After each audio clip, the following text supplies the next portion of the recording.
మహానటుడు ఎన్టీఆర్ నట వారసుడిగా చిత్ర పరిశ్రమలోకి అడుగుపెట్టిన బాలకృష్ణ వారసత్వ నటనకు వన్నె తెచ్చారని చెప్పడానికి సందేహించనవసరం లేదు.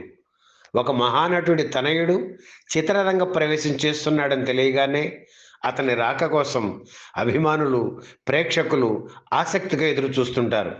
అందుకు తగ్గట్లుగానే పక్కాగా ప్లాన్ చేసి తమ వారసులను పరిచయం చేస్తుంటారు సినీ ప్రముఖులు. అయితే మహానటుడు, ఆనాటి ముఖ్యమంత్రి ఎన్టీఆర్ మాత్రం తన వారసుడు బాలకృష్ణను హీరోగా పరిచయం చేసేప్పుడు ప్రత్యేక శ్రద్ధ ఏమాత్రం తీసుకోలేదని చెప్పాలి. బాలకృష్ణ సోలో హీరోగా నటించిన మొదటి 3 సినిమాలు సాహసమే జీవితం, డిస్కో కింగ్, జననీ జన్మభూమి భారీ ఓపెనింగ్స్తో విడుదలైనా బాక్సాఫీస్ దగ్గర సత్తా చాటలేకపోయాయి.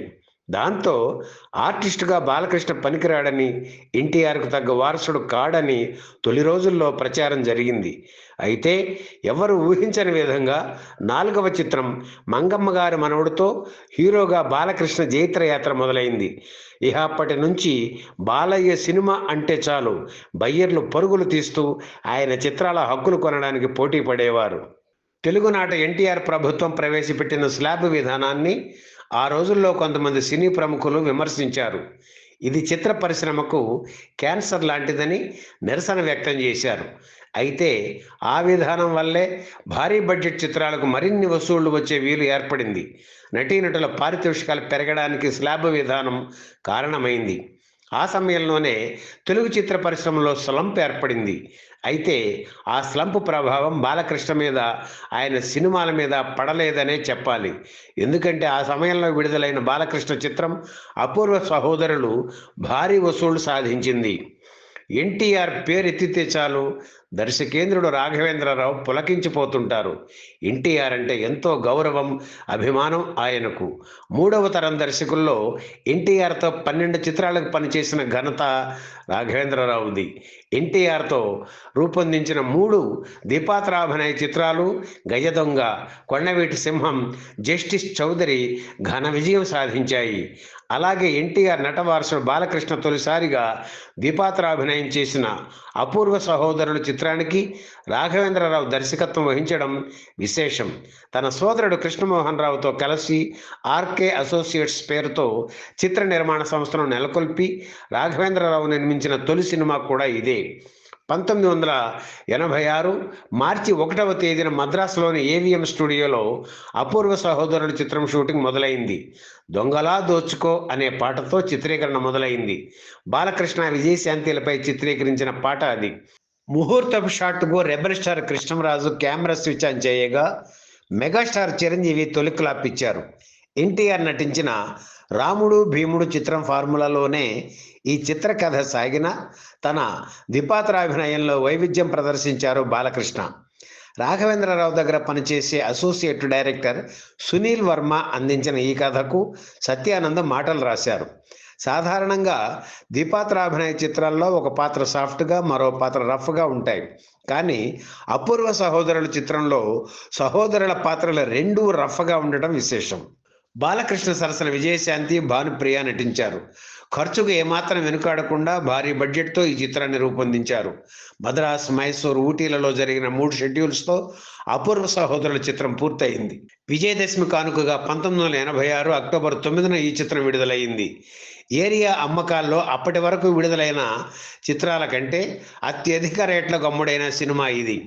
తొలివారం 84,14,560 రూపాయలు వసూలు చేసి రికార్డు నెలకొల్పింది.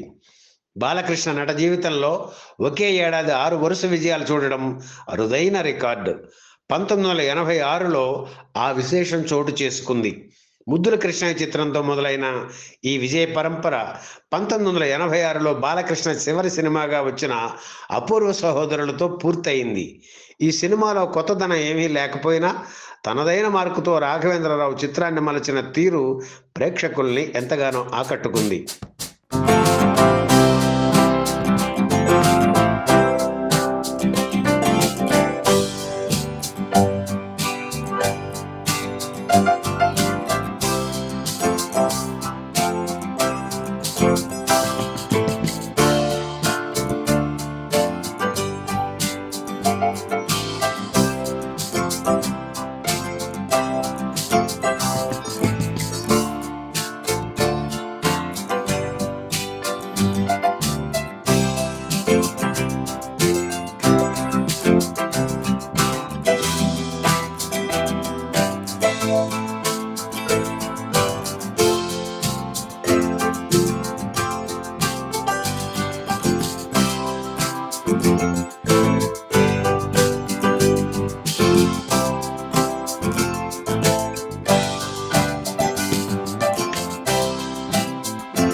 ఈ వీడియో మీకు నచ్చితే లైక్ చేయండి, షేర్ చేయండి, వెంటనే సబ్స్క్రైబ్ కూడా చేయండి.